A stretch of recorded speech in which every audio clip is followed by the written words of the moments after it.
La vidéo est un aide-mémoire à l'intention des pharmaciens qui ont déjà reçu une formation sur l'immunisation. Les vaccins injectables sont administrés par voie intramusculaire ou sous-cutanée. Les pharmaciens devraient s'être familiarisés et pouvoir aisément utiliser ces deux voies de vaccination. Les vaccins sont aussi disponibles sous forme d'injection intradermique, administration orale et vaporisateur intranasal. Cette vidéo examinera les voies intramusculaires et sous-cutanées seulement. Pour vous familiariser avec la plus récente liste de vaccins, les doses et le mode d'administration recommandé, référez-vous au Guide canadien d'immunisation du Comité consultatif national de l'immunisation. Consultez aussi le feuillet dans l'emballage avant que votre client se présente.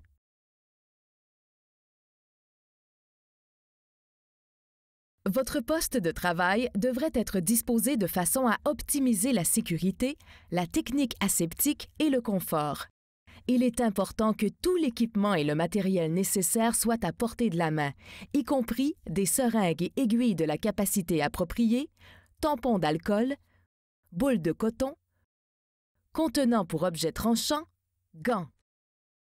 Disposez tous ces articles dans un ordre systématique sur une table. Le contenant pour objet tranchant devrait être placé sur la table près de votre main dominante pour l'immunisation afin d'éviter de toujours passer la main par-dessus l'autre et risquer de vous piquer avec l'aiguille.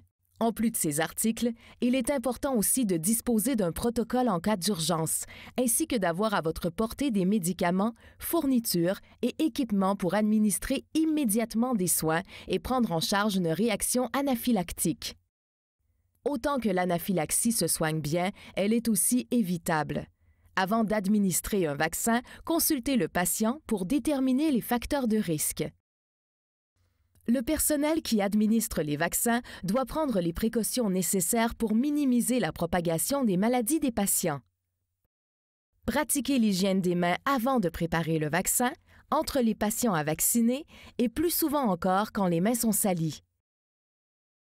Les gants ne sont pas nécessaires pour vacciner, à moins que le travailleur de la santé ait des lésions ouvertes sur les mains ou qu'il anticipe un contact avec des liquides corporels infectieux. Avant d'aspirer le vaccin dans la seringue, le pharmacien doit vérifier l'intégrité de l'agent immunisant. Assurez-vous que les conditions d'entreposage du vaccin sont appropriées en vérifiant le tableau de contrôle des températures. Examinez l'agent immunisant pour voir qu'il n'y ait pas d'irrégularité comme des dommages ou la contamination. Vérifiez que la couleur et l'apparence du vaccin sont bonnes. Vérifiez le nom du produit sur l'étiquette et la date de péremption sur l'emballage du vaccin. Si la date de péremption n'indique que le mois et l'année, vous pouvez utiliser le vaccin jusqu'à la fin du mois indiqué. Vous devez retirer les vaccins périmés du réfrigérateur avec la mention qu'ils sont périmés. Après avoir vérifié le vaccin, le pharmacien doit déterminer la voie d'administration requise, intramusculaire ou sous-cutanée. Ensuite, le pharmacien doit préparer le patient, choisir le calibre approprié de l'aiguille et sélectionner le site d'injection.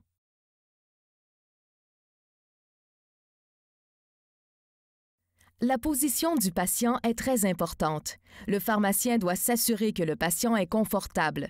Les facteurs qui déterminent la meilleure position sont le site d'administration et le niveau d'anxiété du patient. En général, les instructions suivantes au patient s'appliquent à la fois aux injections intramusculaires et sous-cutanées. Demandez au patient de s'asseoir droit ou de s'étendre selon ce qui lui permettra de relaxer le mieux. Assurez-vous d'avoir facilement accès au haut de son bras. Exposez entièrement le haut du bras et évitez un vêtement serré au-dessus du site d'injection. Le muscle doit être mou, alors encouragez le patient à laisser pendre son bras à son côté ou laisser reposer son bras sur sa cuisse ou sa hanche. L'administration rapide de l'injection réduit la douleur. Pour gérer la douleur et la peur chez les enfants, des techniques de respiration et de distraction, comme lire un livre ou écouter de la musique, sont efficaces. Au besoin, 2 vaccins peuvent être donnés dans le même membre lors de la même visite. La distance entre les 2 sites d'injection doit être d'au moins 1 pouce. Si plus d'un vaccin sont administrés, donnez le plus douloureux en dernier. Par exemple, le vaccin contre l'influenza et ensuite le vaccin conjugué contre le pneumocoque.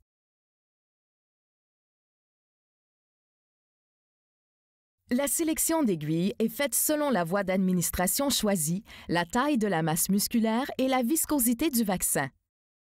Pour l'injection intramusculaire, utilisez une aiguille de calibre 22 à 25. Il est important que l'aiguille soit suffisamment longue pour rejoindre le muscle et cela dépend naturellement de la taille du patient à vacciner.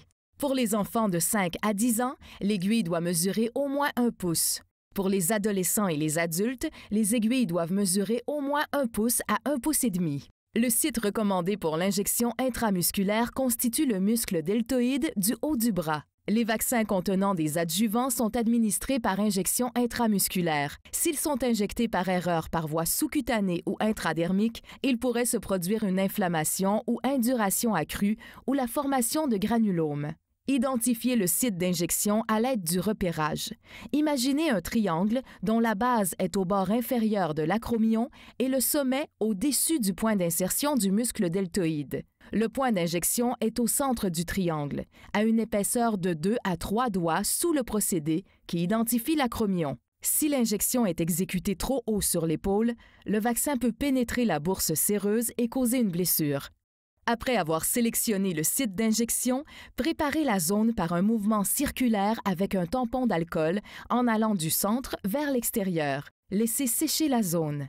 Avec votre main libre, tenez la peau fermement mais sans la pincer entre le pouce et l'index en isolant le muscle. Insérez l'aiguille entièrement à un angle de 90 degrés et injectez rapidement le vaccin dans le muscle. Enlevez l'aiguille.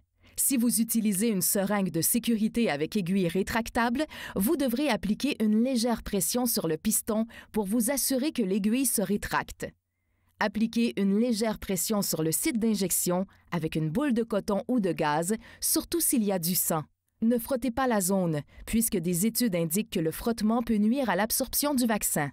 L'aspiration, ou tirer le piston avant l'injection, n'est pas recommandée. Les études n'ont pas évalué le besoin d'aspiration avant l'injection intramusculaire par rapport à la sécurité des vaccins.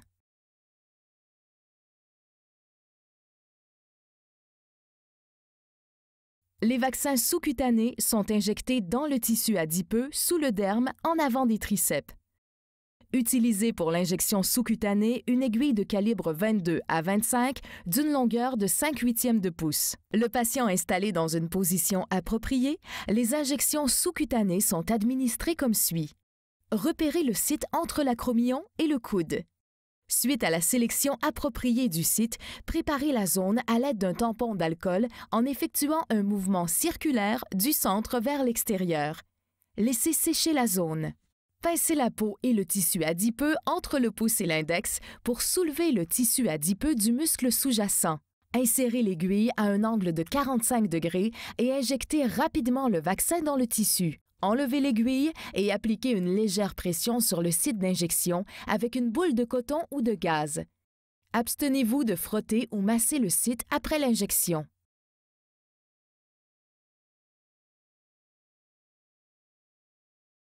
Toutes les administrations de vaccins doivent être entièrement documentées dans le dossier d'immunisation du patient. Si le patient n'a pas de fiche d'immunisation, il faut lui en préparer une et lui conseiller de la conserver dans un endroit sûr. Heureusement, l'anaphylaxie est très rare. La plupart des cas d'anaphylaxie se déclenchent dans les 30 minutes qui suivent la vaccination. Les patients doivent demeurer sous observation pendant 15 à 30 minutes après le vaccin en cas de mauvaise réaction. Les patients peuvent attendre dans l'aire d'attente ou circuler dans la pharmacie pendant la période d'attente. Le pharmacien doit se fier à son jugement professionnel pour déterminer si une plus longue période d'attente est requise. On encourage les pharmaciens à faire de la séance sur l'administration des vaccins une expérience le plus empathique et encourageante possible. Une expérience positive assurera un suivi et la conformité aux vaccinations futures, ainsi qu'elle favorisera une bonne relation entre le fournisseur de soins et le patient.